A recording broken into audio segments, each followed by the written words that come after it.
Good morning and welcome to the BBC, Bromsgrove Premier News Agency. I'm Soren Akapian and joining me tonight is my co-host Hannah Fastridge. Tonight on BBC, Europe's ongoing migrant crisis and the struggles that refugees and nations alike will be confronted within the face of this unparalleled humanitarian crisis. Deforestation in the Amazon having major effects on people all over the globe.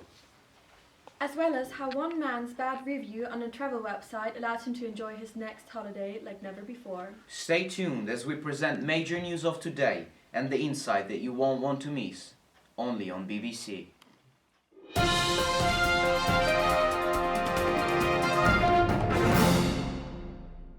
The migrant crisis, which has been recognized as the worst humanitarian catastrophe since the Second World War, has reached a new milestone today. Today, as the 1,500,000th person crossed into the European Economic Area, our team went journeying, both a migrant camp and a German town, to see how the migrants and native people alike were coping with the influx of people.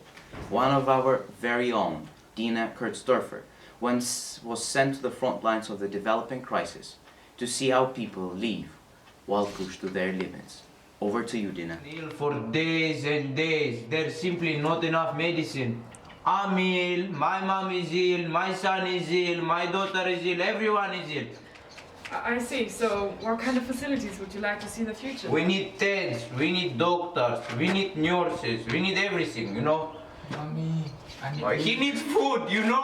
My kid needs food.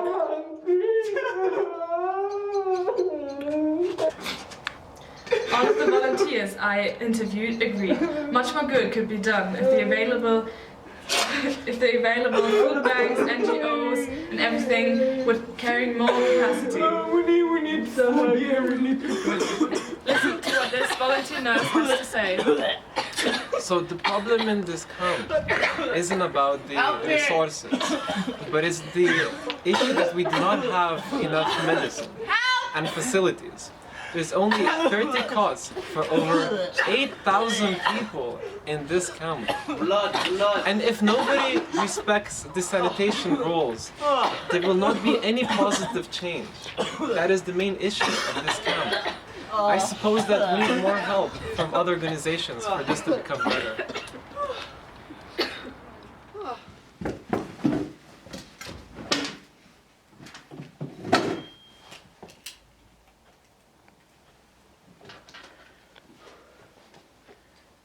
It's amazing to think of all the people that are being underserved in these areas. So true, Søren. For more content from her investigational trip, you can visit the BBC website. Deforestation now from the middle of the Amazonian rainforest.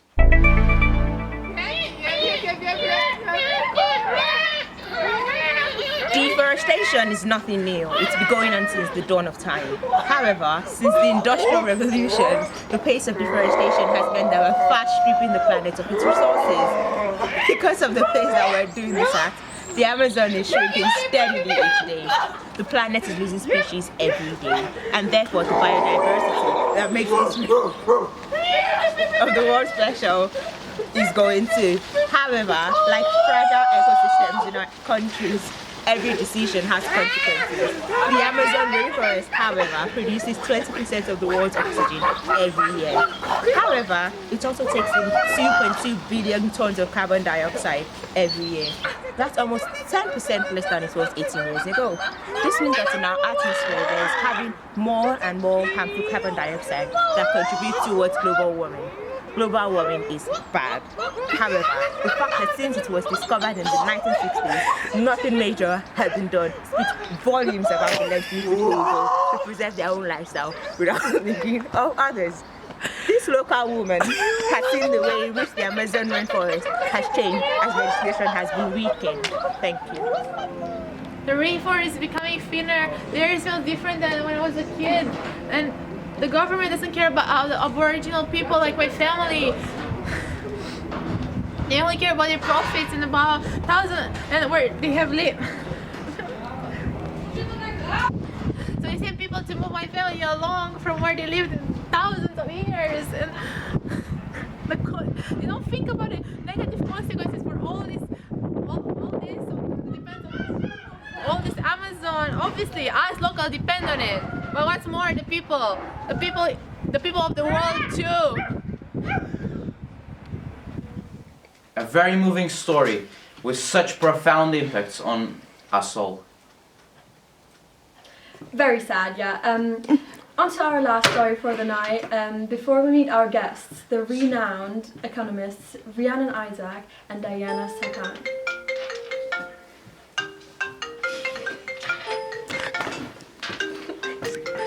I'm sorry. We look forward to seeing you tomorrow. Goodbye. There you go, manager. Thank you, sir. Thank you. Oh, what's with this negative review, sir? I thought you liked the hotel. Oh, I love the Thank you very much. The room is amazing. But you see, what I do is write negative reviews in the hotels that I like. Right. You see, it decreases the demand, increases the vacancies, and decreases the price. So I can enjoy the hotel more the next time. What if the place sucks? Well, I do the opposite. I write really, really positive reviews, so that the people can be steered over there. You punish the companies that you like. Well, essentially, yeah, but it doesn't matter because the odds of the hotel being pushed out of business by my reviews is negligible. You punish the company that you like.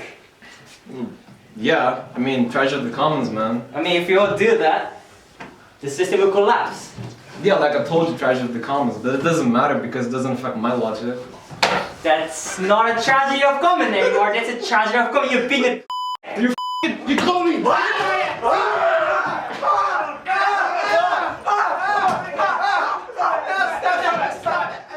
There you have it, how one man's complaint triggered a sea of others, and how he ended up having the business trip of his lifetime. Somewhat out of the ordinary, Søren. Completely, Hannah, but I think that this what makes it so cheerful.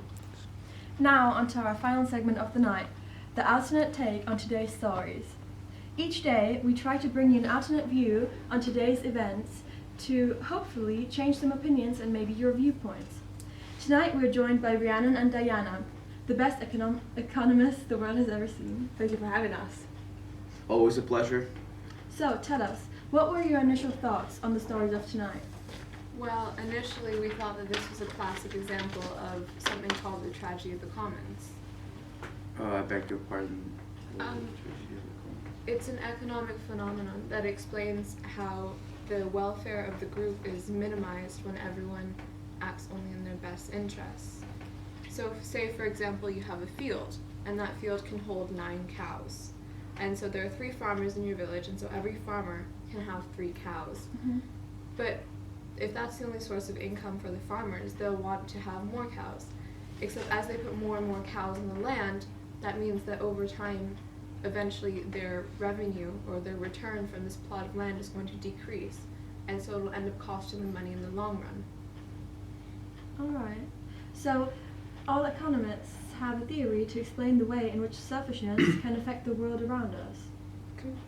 It came from biology really, but the economists just stole it. A stunning display of morals from the economic professions. So true, Søren, so true. The stories then, how do they relate? All this, the rainforest, the migrant camp, and the TripAdvisor problem. So we thought for the story of the migrants that this was a classic example. Oh, Treasure of the Commons, of course. So for example, the way in which the land had been used as a dumping ground. And children born ill. Yeah. Because people didn't think about the best interest of every single person, you eventually had a huge problem. About the nurse and the field clinics.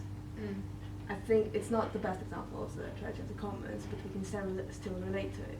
For example, if a person has a small cart and a huge cart, who would you give resources to? Well, possibly with a huge cart, of course, but it will inherently seen as selfish act. Completely. I'm starting to understand now. So, tell me about the rainforest example. Surely that has a lot to do with respecting other people's interests, right? Completely. Obviously we all need oxygen to breathe. And yeah, the rainforest does a lot for that. The rainforest, the trees make oxygen. And what they do, they also take a lot of the pollutants that we put into the air and convert it into the oxygen that we need to breathe. We need the rainforest. There is no second way about it. But because governments act only in their self-interest and companies act only in their self-interest to cut it down and create profit for themselves, not only are they contributing to the extinction of various animals and, how tribes are being forced out of their homes, but they're also contributing to the horrific pollution and increases in lung cancer that we're seeing all over the world as a result of air pollution. I think everyone got the issue with the rainforest and what's happening and what resources are overused, but how can we relate the hotel problem with the overuse of resources, and how is it all connected to the tragedy of the commons? The whole example is more of an example how man exploited their inherent selfishness in a way to maximize their own benefit. And as realizing that his potential benefit is getting smaller and smaller with the time, he wrote a review bad review for the hotel. Thus, he kind of cut the demand for the hotel stay. It was extremely cunning from his side, to be honest, but he succeeded in his job. So now a question to both of you. Do you think that if people could see and visualize all the consequences of their actions in situations like this, on a micro and macro scale, would they change the way they acted? I want to think so. I really do. But I also think that's too idealistic of a hope. We've seen the way how putting, warnings and pictures on cigarette cartons can diminish the number of people who act in such a selfish way. I mean, smoking isn't only bad for you, it's bad for the people around you, it's bad if you're pregnant, it's bad for your baby, and it's bad for your wallet as well. But they still act in such a selfish manner, and at the end of the day, I still think that human beings are too selfish to consider the interests of the group when they can have such automatic welfare from doing one action. Alright. I think what you? A bit pessimistic, to be honest. Yeah, if people saw each and every consequence of their actions, they would realize the potential benefit for the community as well as society. So society would adapt to penalize those who don't act in the best interests in mind.